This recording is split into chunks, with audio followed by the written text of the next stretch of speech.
I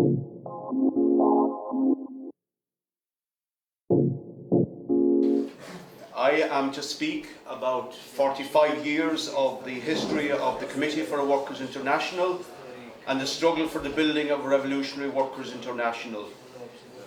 Clearly it's impossible in 1 hour, which is a long time, to include everything about our organisation, which has developed to close to 40 parties and groups right around the world. So I will have to confine myself to the history and the context out of which the CWI developed, and then some of the main important developments of some of our sections, and then lastly where we are today. So I should begin by formally bringing the greetings from the Socialist Party in Ireland. We are 2 states in Ireland, Northern Ireland and the Republic of Ireland, the South, but 1 section of the CWI. And I bring the greetings of the comrades from the Irish section of the CWI to you comrades in Israel, Palestine.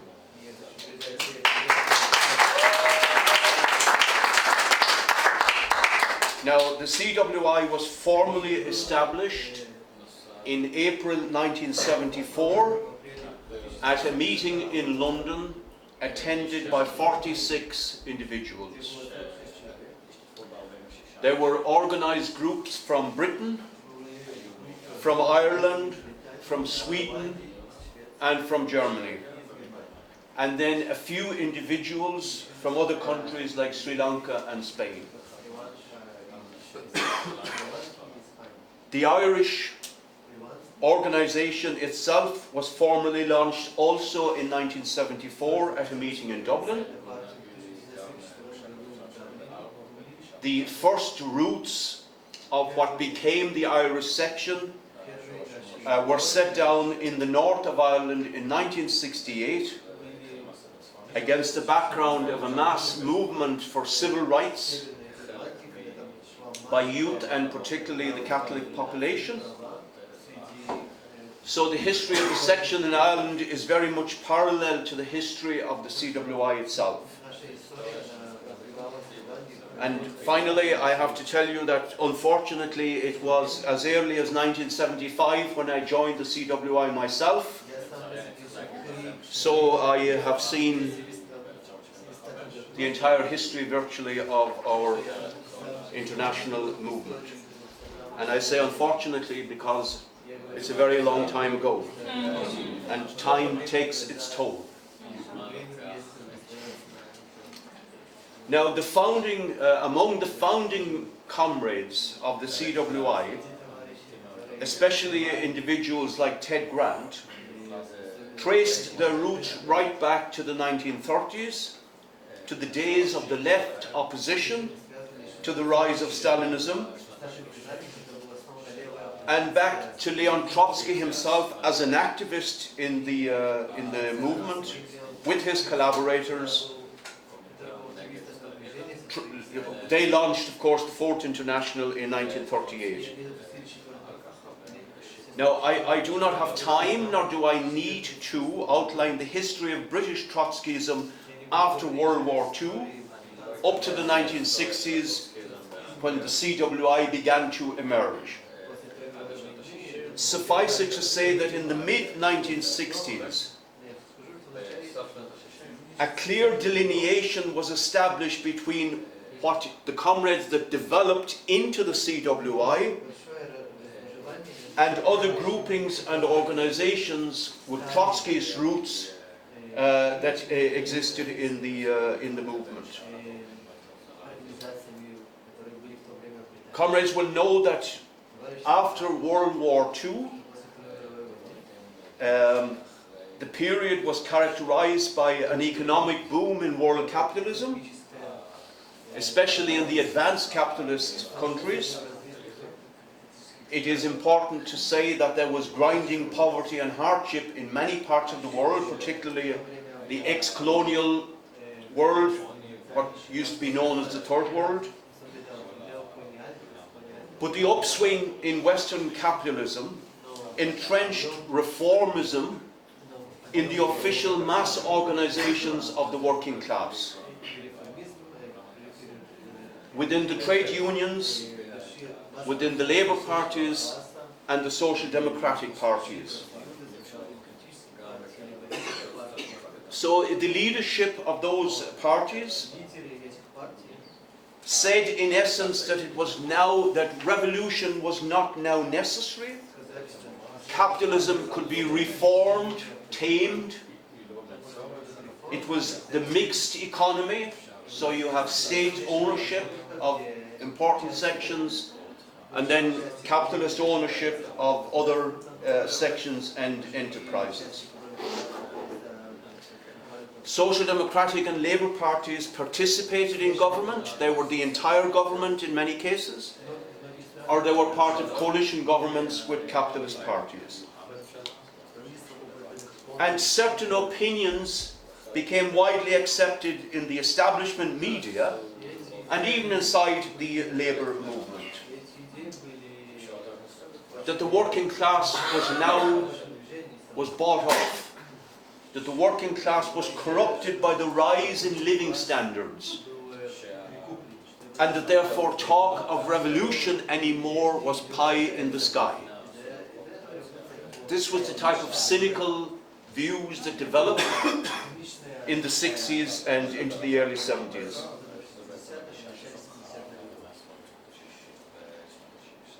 The corollary of that was that the working class was not now going to be the agent of revolutionary change in the world. And unfortunately, sections of the left, including the Marxist and Trotskyist left, advocated these type of ideas. And so they began to look to the ex-colonial world, to guerrilla armies, to peasant armies. Because of course, after the World War, there was an upsurge in colonial revolution. You had China, of course. You had the Algerian Revolution in the late 50s and the early 60s. You had the Congo, where you had serious issues. But most especially you had the Cuban Revolution, where an army of guerrillas led by Fidel Castro and Che Guevara and others overthrew the Batista dictatorship, which was backed by US imperialism, of course, and established an independent state on the 1st of January 1959. Briefly, the comrades know, the new regime forced to take measures of nationalization, a huge overreaction by the United States, which pushed the Cuban leaders into the arms of the Soviet Stalinists, and they created in Cuba essentially a mirror image of the Soviet Union, a deformed worker state in the image of the Soviet Union. So with a state-owned economy, with one-party dictatorship essentially, and eventually a privileged bureaucracy ruling on the basis of the nationalized economy. And unfortunately, many with Marxist and Trotskyist allegiances now began to theorize following this experience. So the world revolution would now develop from peasant armies, from guerrilla armies, not from the creation of Soviets, of committees of the working class consciously thrown up and developed to be agents of the working class to bring about revolutionary change. And similarly, when the student and youth revolt developed in the 1960s, for example against the Vietnam War, for some now students and student youth were the new vanguard. No, not the working class, it was the student movement of the student youth. Now the comrades who formed the militant organisation in Britain, and that took the name from the paper, which was launched in 1964, stood firmly against all these ideas and stood with the foundations of Marxism. So they acknowledged of course, the significance of the colonial revolution, supported the rights of nation to self-determination, the rights of oppressed people to overthrow the oppressor, etc. But outlining that the working class was the only force in society that could and would overthrow capitalism to set about and achieve the establishment of a workers' democracy, of a genuine socialist democracy, socialist worker states. But the success of the Cuban Revolution seemed to some to validate the idea that guerrillaism was now the key to the overthrow of capitalism. And comrades can see how in Latin America particularly, this would have a huge support, because Latin America was in grinding poverty, horrific repression, United States-backed vicious dictatorship. So naturally the masses of Latin America saw the magnificent Cuban Revolution overthrow this horrific dictatorship. And therefore there was a material basis, if you like, for this idea. However, really the history of one of the great heroes of the revolution, Che Guevara, tragically underlined the fallacy, the falseness of this argument and of this perspective. Che, of course, was an heroic fighter, incorruptible, a self-sacrificing revolutionary. But unfortunately, Che did not absorb the lessons of the Russian Revolution, for example, and how socialism was achieved in Russia, but theorized and developed the idea that the guerrilla army was now the way forward. With his experiences in Bolivia from November 1976, unfortunately exposed the falseness of these ideas. So Che was wandering in the jungles of southeast Bolivia for 11 months, trying to recruit a guerrilla army, isolated from urban society, isolated from the organized working class in Bolivia,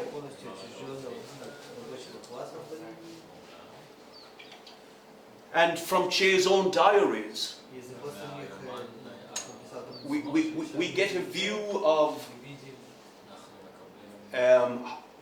how pernicious really this idea was. So Che was wandering, trying to set up a guerrilla army, when the miners, who have a huge revolutionary history in Bolivia, were engaged in a vicious struggle with the dictatorship of the time, a bitter strike. And from the isolation of the jungle, Che sent this communique to the Bolivian miners, and this is from Che's own diary. And it said, "Comrade miner, do not listen again to the false apostles of mass struggle, who interpret this as the people marching forward in compact formation against the armed oppressors.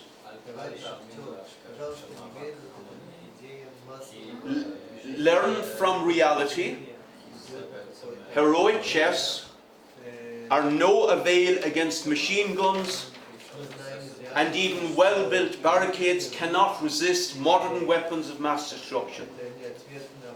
Now, listen carefully.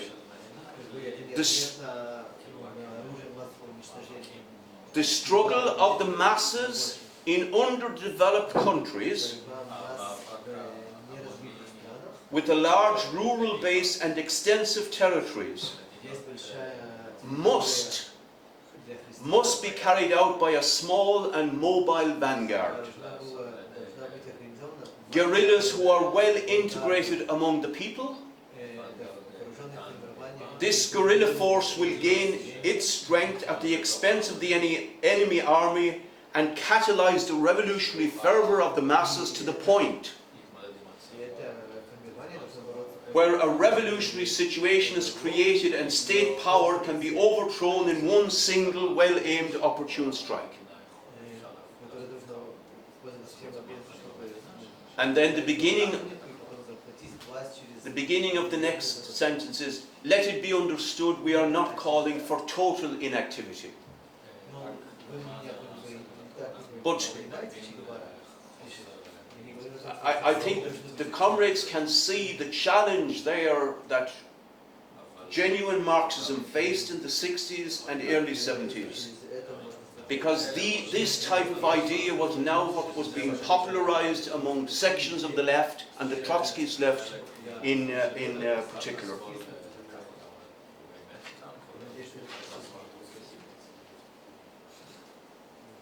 And by the way, the working class, and particularly the youth of Latin America, paid a very, very bloody price for these false ideas. Particularly in Argentina, during the dictatorship from 76 to 83, when tens of thousands of youth involved with guerrilla armies and using terrorist tactics were slaughtered by the regime. Tragically, Che, as I said, an heroic, self-sacrificing revolutionary, was murdered in October of 1967, and less than 1 year later you have the eruption of the huge youth and student movement in France, which developed into France, what is known as France 1968. Now that event also seemed to validate at first the idea that students were the revolutionary vanguard. But then we had the massive strike by French workers, which shook France, but also shook the whole world. 10 million workers on a general strike. Charles de Gaulle fleeing essentially to the French army on the German border, thinking that the game was up, that they were going to be overthrown, the regime was going to be overthrown. That demonstrated the massive power of the working class when organized.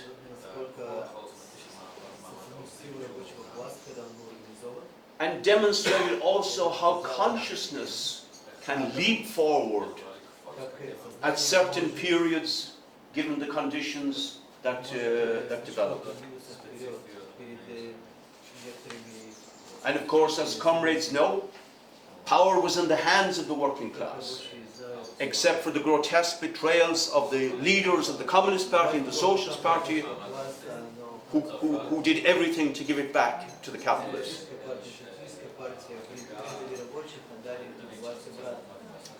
Now, comrades, similarly in Northern Ireland in 1968, we had the eruption of the civil rights movement against a brutal and repressive unionist regime in the north, which discriminated against the Catholic working class, but had a huge section of the Protestant working class in poverty as well.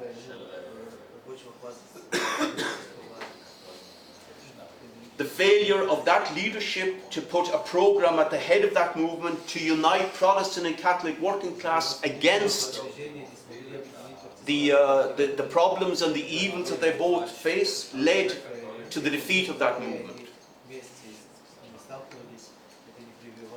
Then the Provisional IRA was launched, Irish Republican Army, a nationalist organisation using the tactics of individual terror.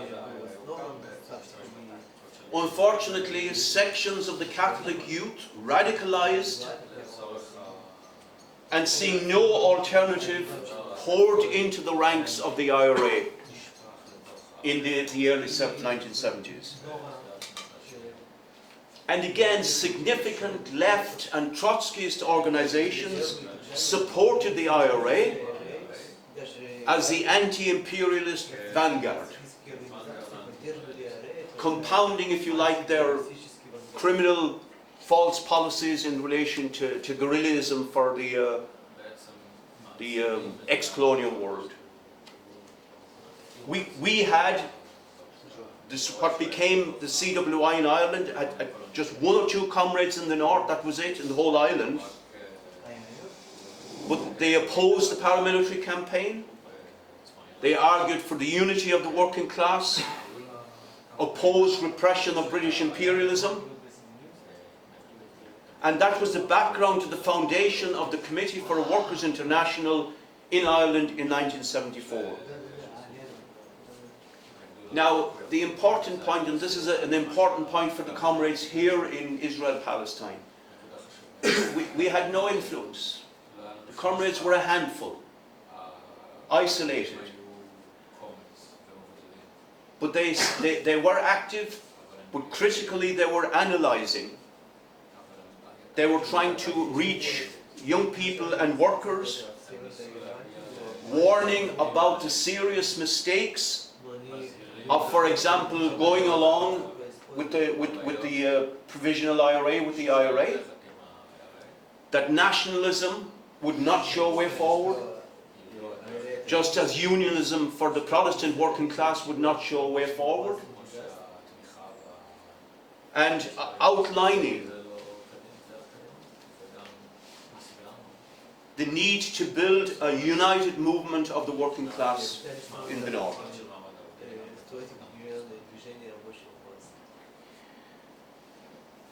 Now, the comrades then founding that eventually in 1974 set up the CWI. What were the key principles, very quickly? A socialist program was fundamental to the overthrow of capitalism. Capitalism had to be overthrown. Public ownership of financial institutions and major production. Workers' control and management, and the widest workers' democracy to be established in society. And that workers organised in class organisations and with a revolutionary leadership was the only force that could overthrow capitalism and build a socialist society. Not guerrilla armies, not left-wing nationalists, not individual terror organisations, but the organised working class, and the need to build a Bolshevik-type organisation to be the leadership.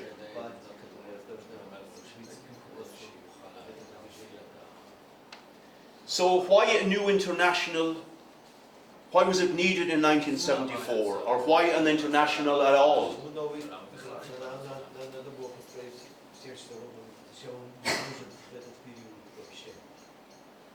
The simple answer is in the Communist Manifesto, that magnificent document of Marx and Engels from 1848.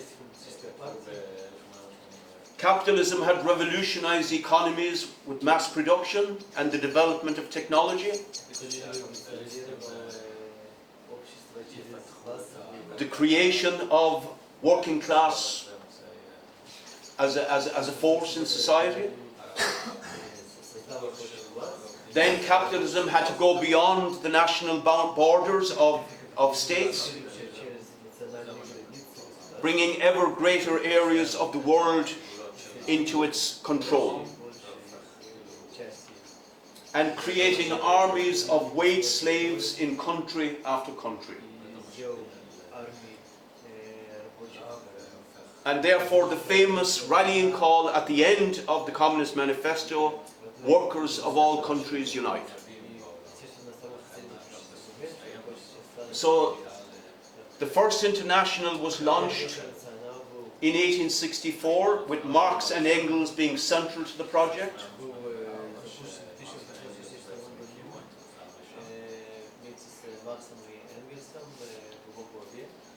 They brought together the leadership of parties and trade unions and various left forces that organized between 5 and 8 million workers.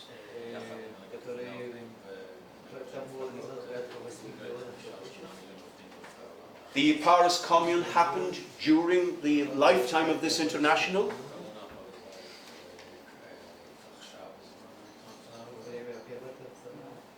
And many of the communards were inspired by the ideas of the First International.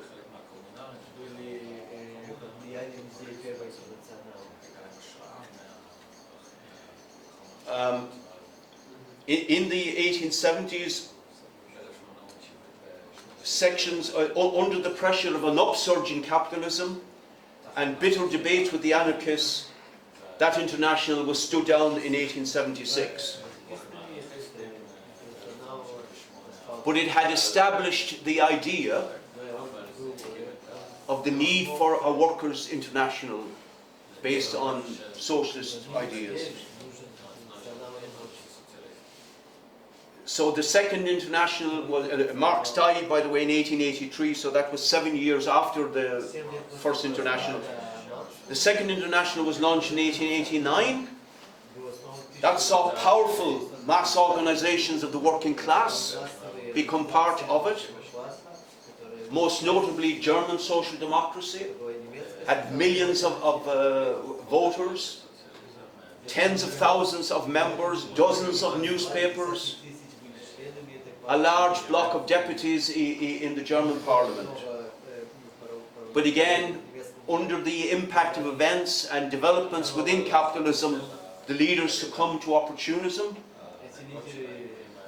And then, as comrades know, with the outbreak of imperialist rivalries in the First World War, went behind their native capitalists and crashed the international. A catastrophic betrayal leading to the slaughter of millions, only opposed by tiny handfuls of heroic fighters like Karl Liebknecht, Rosa Luxemburg, like James Connolly in Ireland, like John McLean in Scotland, and of course the Bolsheviks. The Third International was launched in 1919 on foot of the magnificent Russian Revolution. And it tried to draw in organizations of the advanced workers around the world.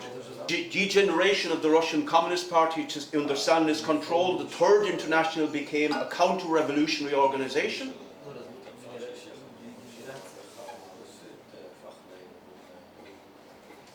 So now the preservation of the new bureaucratic elite in the Soviet Union meant coexistence with world capitalism and the deliberate derailing and undermining of the revolution, as we saw in the Spanish Revolution, and we saw the disastrous criminal strategy and tactics in Germany when Hitler could have been crushed in the 1930s with a correct policy by the Third International. So what we had in the 1930s was the defeat of the left opposition in Russia and the dominance of Stalinism in the labor movements isolating the proponents of workers' internationalism and revolutionary socialism to tiny groups, really. Often isolated, but with some significant, for example in the United States, some significant pockets of support. And this was the background under which Trotsky and the collaborators launched the Fourth International. The Fourth International had nothing like the significant forces of even the First, the Second, or the Third. It was really a blueprint for the future. It was a blueprint for a new international. But crucially, through the transitional program, for example, laying down the program under which a new international needed to be built. Its launch was immediately followed by World War II, followed by a number of revolutionary developments in some countries which were defeated, and then we had the post-war boom in international capitalism.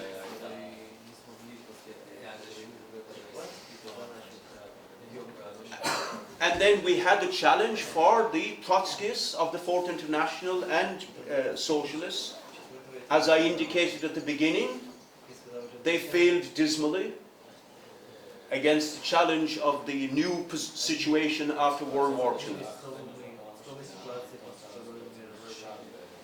And the organization that Trotsky had set up simply degenerated in terms of its ideas. And one of the figures at the top, or at the leadership of that, was of course Ernest Mandel. Mandel was a proponent of the ideas that the working class was not really the revolutionary force now. And it was on that basis that the militants separated from the USFI. Now, in 1974, the launch of our international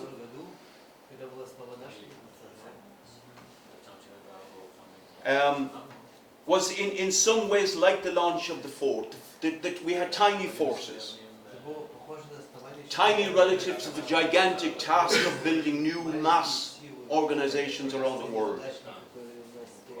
But critically, we had a program and a perspective. And the task now was to try and put flesh on that program and perspective by recruiting workers and youth and building organizations in the different countries.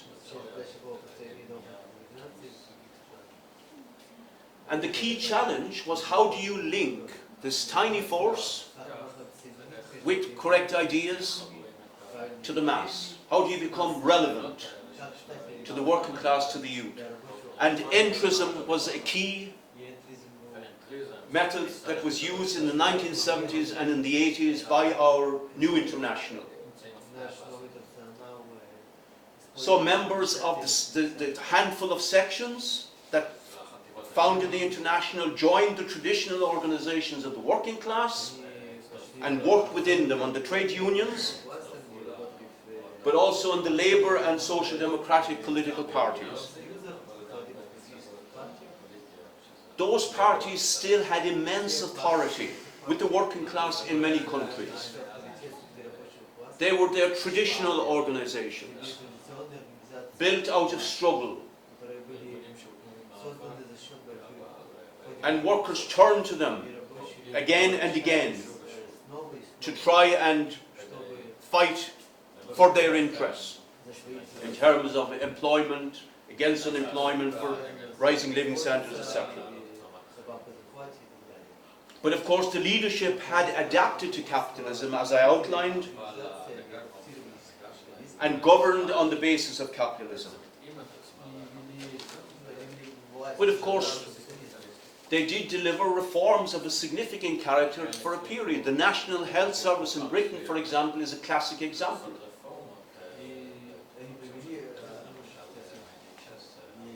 Because of the militancy of the working class after the World War, that had to be conceded.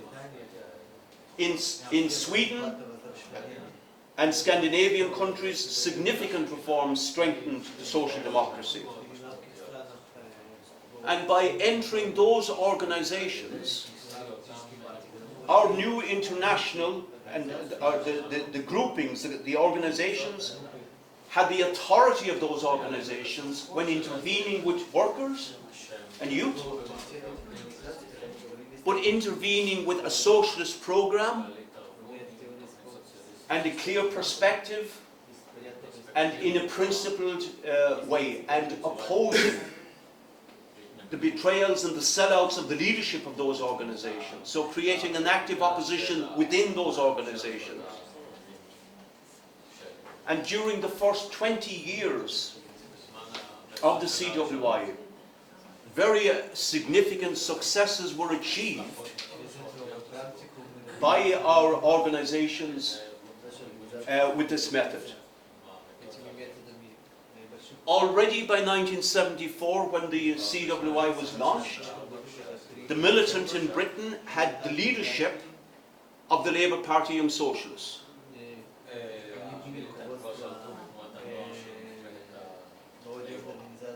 I attended a conference in 1976 of the Labour Party Young Socialists. I think it was in Blackpool in England.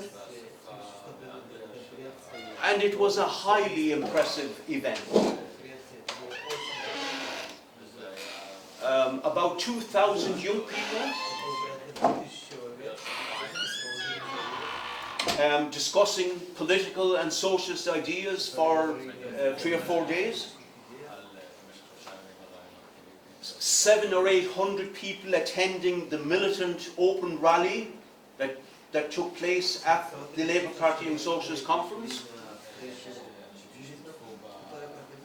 And Marxism was gaining a significant base among political youth in Britain.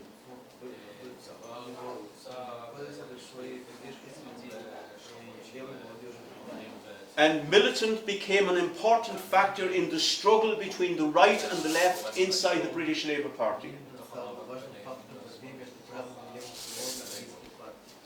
And militant had a significantly growing base in some trade unions as well.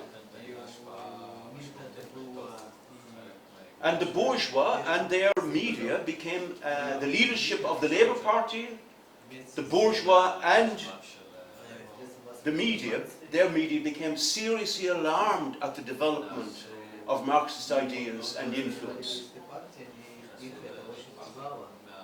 And towards the end of the 1970s, there were major campaigns in the capitalist press calling for a witch hunt against, well, it was a witch hunt, but calling for expulsions of the Marxists from the labour movement in Britain. But if I'm not forgetting, if I remember correctly, it was the Swedish comrades who faced the first onslaught. We were a small organisation, but the comrades faced a vicious assault from the Social Democracy and expulsion from the youth, socialist youth. Is that correct, Aileen? Yeah. And our default reaction in every time there was an attack was to fight back. We never put down our heads. Fight back and use an attack to go to the workers, to go to the youth, to defend us. Why are they attacking us? Because we represent these ideas. These are the people that have let down workers. This is the program we are fighting for. The capitalist press wants us out because they want to preserve their system. So we fought back, and in Britain we did fend off the attacks into the 1980s. It was 1983 before the editorial board of the Militant, which was 6 or 7 comrades, were expelled. But you had hundreds, in fact thousands, of comrades as the 80s went on, active in the Labour Party and in the trade unions. And entrism did allow us to win important electoral positions on local councils. We had 2 members of Parliament in Britain in 1983, an election that Thatcher won, and 3 members of Parliament in 1987. Militant won the leadership of the Liverpool Labour Party and then of Liverpool City Council, and became locked in a massive struggle with the Thatcher Tory government, which coincided with the miners' national strike of 1984-85. So our section of the CWI in Britain became a household name in Britain. Every night after night after night on the television news was the struggle between the Labour right wing and militant, or the Tories and militant, the front pages of all the capitalist press, vicious propaganda campaign, smears, lies, distortions. The deputy leader of the Liverpool City Council was Derek Hatton. He was a member, was a nationally known figure. Travelling around Britain, spoke to meetings of thousands of workers and of youth. In Ireland, where we were building as well, we could see the impact of the struggles in Britain.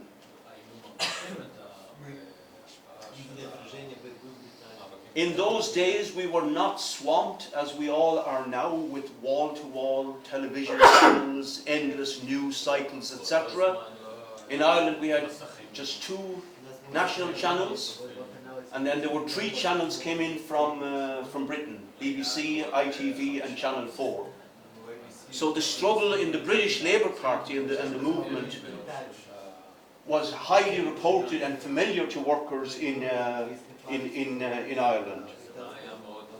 And events and the struggle with the right wing in the Labour Party was watched and followed very closely, actually.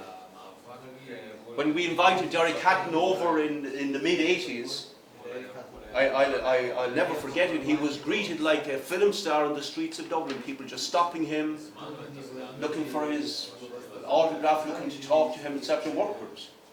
600 attended the rally.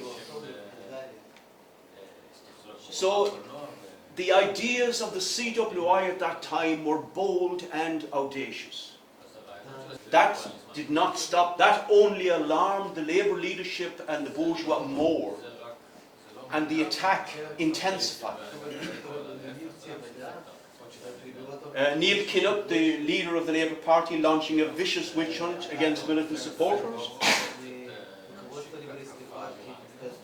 Kinnock had the idea that by launching such an attack that he would ingratiate himself with the yellow media and get a boost to try and beat Thatcher in the forthcoming general election. He failed dismally, of course. Thatcher beat him. He disgusted the working class, really. But in May of 1987, after all the abuse and the propaganda in local elections in Liverpool, there was huge support for the militant-led council in a new election. And the influence of militant, our organisation in Britain was seen at that time with the mass rallies that were organised. In the Albert Hall in London in November of '86, 5,000 attended. In 1988, just under 8,000 at a mass rally. But by the late 80s and the early 90s, work in the British Labour Party was virtually impossible. It had become a police state as far as the militant was concerned. There were expulsions and repression. The members of Parliament were expelled, other comrades. But now a new battle was opening up between the Tories and the working class in the case of the infamous poll tax. The British section launched a bold campaign on a national basis, a mass non-payment campaign of this new regressive attack on the living standards of the working class. And because, they did call, of course, on the trade unions to fight this, but set up anti-poll tax unions, which were ad hoc organisations, if you like, activist organizations in every town and city to organize the working class to fight this attack with direct action, with boycott and then mass mobilizations. On the 31st of March 1990, we had the mass rally in Britain, in London, following one in Glasgow, and the famous riot, which became world news. I think it was 250,000 attended the demonstration on the 31st of March 1990. The beginning of the end for Margaret Thatcher's regime. Again, an example of a bold and an audacious approach, which brought down the poll tax and brought down Thatcher eventually. Now, comrades, in Ireland, the section was launched, as I said, in 1974. We also recorded significant achievements in building a Marxist organization in the 1970s and 80s. In the North, the national question was a hugely complicated issue.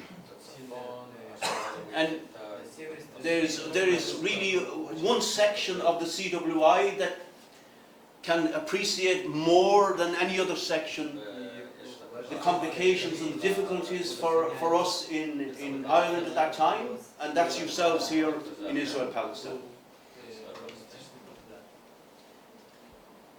The unity of the working class was fundamental to our programme, against nationalism, against unionism, against green and orange Tories, as we put it, against paramilitarism, and for a mass party of the working class to unite the working class. Our comrades in the North did much heroic work in very difficult circumstances and achieved a significant base in some trade unions, particularly the biggest public sector union,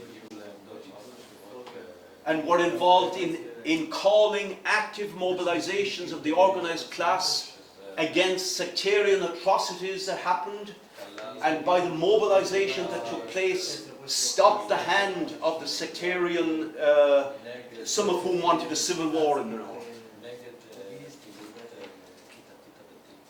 In the South, we worked in the Irish Labour Party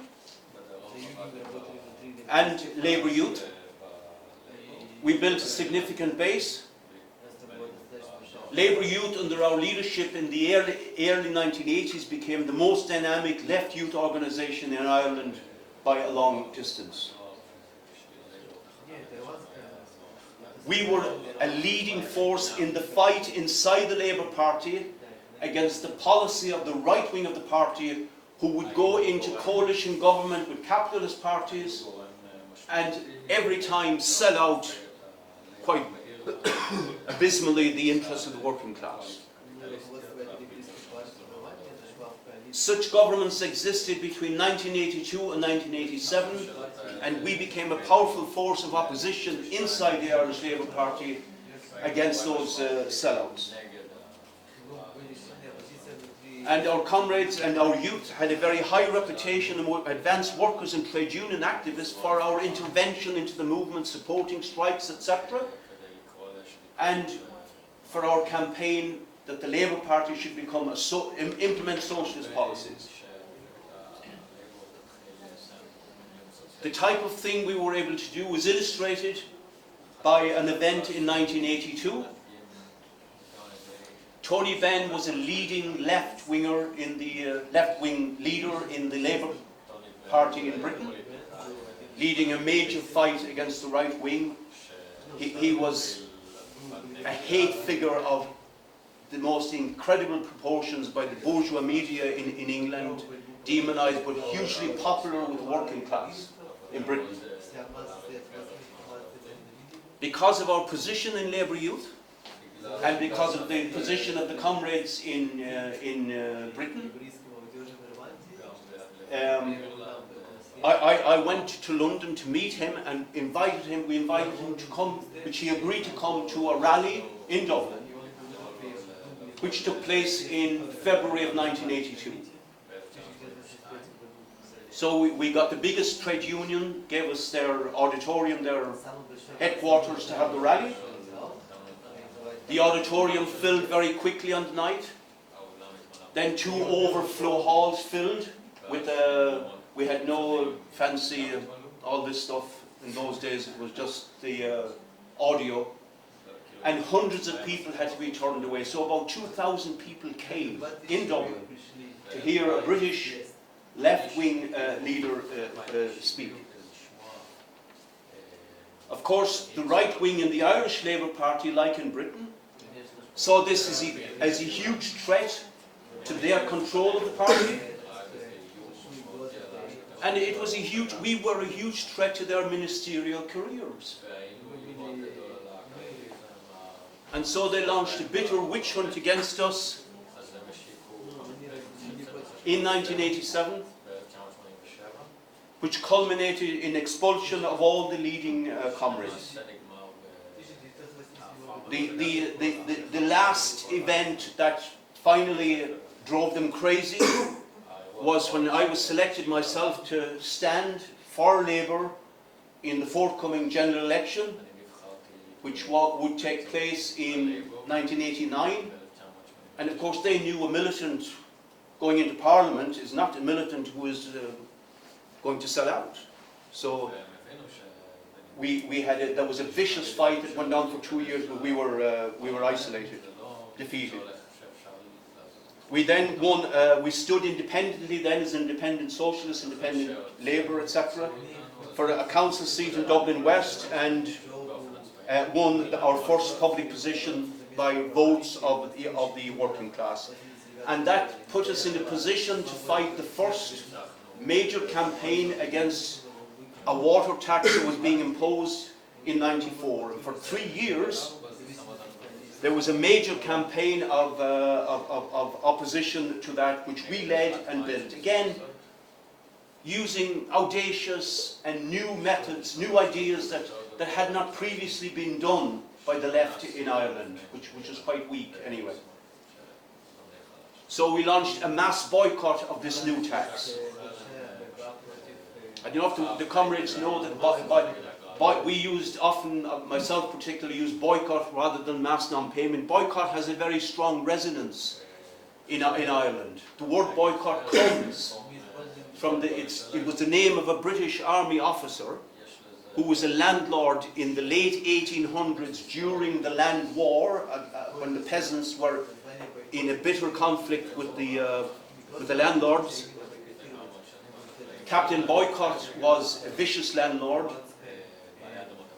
and the tactic that the peasants in the west of Ireland used was there was a total refusal from all the villages, from the workers, from the peasants, to have anything to do with him. He was ostracized and isolated. No one would work on his land, no one would do anything. And that's how the name boycott came into the English language. Yeah. So a mass boycott, political pressure. In April 1996, by a happy coincidence, in a very strong area for the anti-water charges campaign, and where I myself was, we stood in a parliamentary by-election in April of 1996, which was the 3rd year into the battle. Despite a massive campaign against us in the press, we came within 252 votes of winning. We were just 252 votes at the end, behind the son of this guy who stood. And it shocked the political establishment, because now there was a general election coming up the following year, and we threatened to stand candidates all over the country. Some would be militant socialists, and then others would be from working class communities. So they were in terror and abolished the water charges in December of 1996.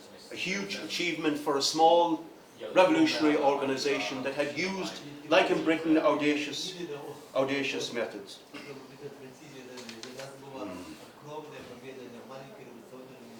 So, comrades, briefly then, we won a first parliamentary seat in '97 then, arising from that struggle. we had that seat for 2 terms and used it to try and build the organisation and campaign on behalf of the working class. Lost the seat in 2007. There was a huge speculative boom in Ireland leading up to that election. But then dramatically winning a European Parliament seat in Dublin in 2009 with 81,000 votes from working class people and young people. Now, this development in Ireland from 1991 on coincided with the open turn, what was called the open turn in the CWI, where it was now clear in Britain, in Ireland and in other places that the tactic of entrism had reached its cul-de-sac. It was impossible now to work within the organisations because of the repression.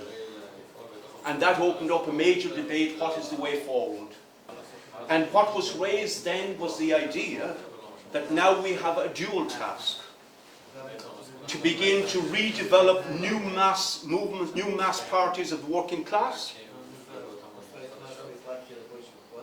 as the Social Democratic and Labour parties were increasingly discredited in the eyes of workers. And that has continued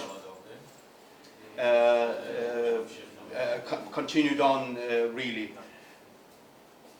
Of course, this coincided with the collapse of Stalinism in Russia and Eastern Europe, which was a severe blow. I haven't time to develop it, but I think the comrades would have discussed that. That was where a huge triumphalism by capitalism internationally. We won. Socialism is dead. There is no alternative. It had a big impact on consciousness and was a huge challenge. And then we had inside the CWI a discussion and a debate. And some comrades who couldn't, like Ted Grant unfortunately, among others, they couldn't bring themselves to make the leap to new ideas and to new methods and a new orientation while maintaining the same basic principles of Marxism. And then we had the other trend who said we cannot just simply continue to repeat, stay in these organizations, put down our head. It would have been a disaster. So we need to launch open work. And really we had anticipated that in Ireland with the election work that we did in the 1990s as I outlined. And it was on that basis that there was a split, and comrades in England split, the Spanish section largely, and some comrades in Sweden, I think, and some in Belgium. So the 27 years of the open turn, 1991, yeah, how time passes so quickly, it's amazing, has been complex and difficult. In Britain, the party has been downsized massively compared to the 1980s, because of the changing situation, the mood, etc. The trade unions in many countries, in Ireland for example, have become shells, led by bureaucratic leadership. And the workers during the austerity period in Ireland from 2010, the workers were extremely frustrated.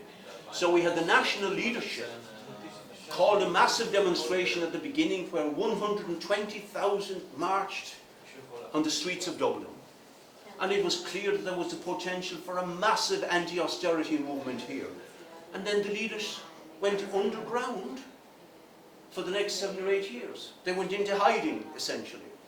So huge disillusionment while we had this massive attack.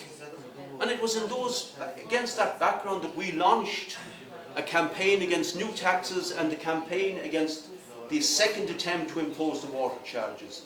And built, like in the poll tax, dynamic new organisations and new methods of struggle, but fundamentally the same principles and the same programme. the campaign for abortion rights in Ireland. I haven't time to go into it, but our comrades, particularly leading women comrades, played an incredible role in anticipating how this movement would develop 4 or 5 years before it did, and in preparing for it. And then through our parliamentary position, through Rule Coppinger particularly, and through the audacious campaigning work of bringing illegally in abortion pills, travelling the country with the bus to popularise the idea that, what are you talking about, you hypocrites? Abortion is taking place in Ireland, under your noses, and there is no way you can forget, because we could have won repeal.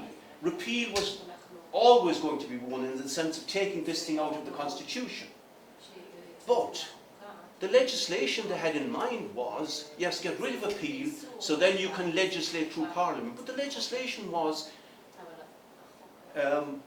cases of fatal fetal abnormality only, and where a woman's life was in imminent danger. In other words, she had to be at death's door. That was it. That's what they were going to do. Until the impact of the campaign forced the parliamentary committee to recognise the reality, and then we had 12 weeks on request. Comrades, I'm going to leave it there because there was I wanted to talk about the United States, for example, where again we've had dynamic achievements, magnificent achievements in the last 6 or 7 years. We had again the comrades seeing a changing mood in the United States. The comrades seeing the possibility in Seattle of standing for a public position, and then engaging sections of the working class and the youth, and the tremendous achievement on the basis of radical ideas and radical action. And then the intervention in the most recent US presidential election around the Bernie Sanders campaign, etc. And the fact that our section in the United States has gone to about 800 members at the present time. It's a tribute to the comrades in the United States, who again read the mood and came up with audacious means of intervening and building in that situation, and recognizing the change. I worked in the United States decades and decades and decades ago, and you mentioned the word socialist, you would have to whisper.